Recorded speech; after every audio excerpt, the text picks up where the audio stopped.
So guys, asara mo manang kung ano guys. So, ito, kamatis at saka sibuyas. Lagyan ko siya ng dalawang itlog, pero may ampalaya pa yan eh. So, gisa ko muna siya para masarap. At saka, may twist pa, may carrots pa yan. Asara mo manang kung guys.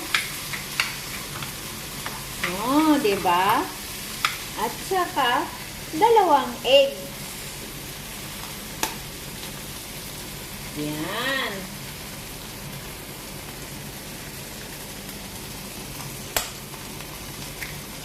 Oh, diba?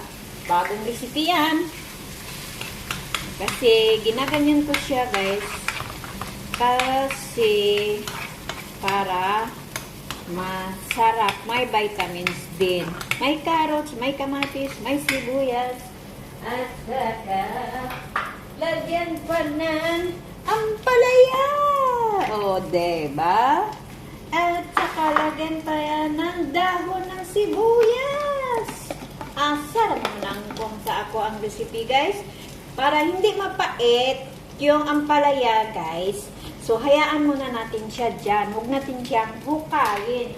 Takipan muna para hindi siya mapait yung ampalaya. So, lagyan natin muna ng takip. Pabayaan natin siya ng 10 minutes.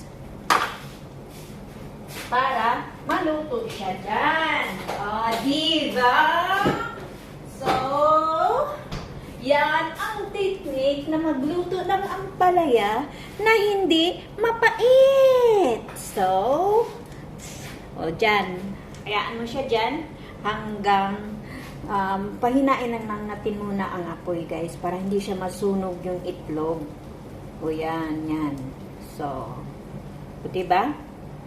So, yan ang luto natin na yan ang luto natin ng ampalaya with egg, carrots, sibuyas dahon, at saka sibuyas na puti, at saka kamatis. O, diba? O, so, dyan muna kayo.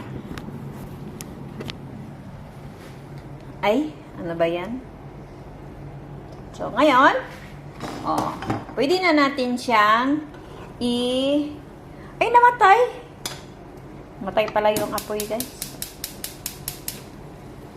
So, yun. Pwede na natin siyang i-ganyan para hindi nasunog yung itlog.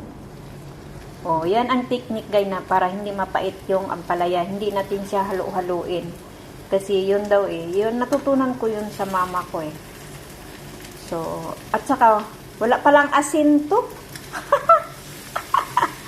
Ay, kasi para hindi na ako ma-high blood, mataas kasing dugo ko, guys. Kaya hindi ko siya nilalagyan ng asin. So, ganyan ang technique na para hindi mapait ang ampalaya. So, ganyan na.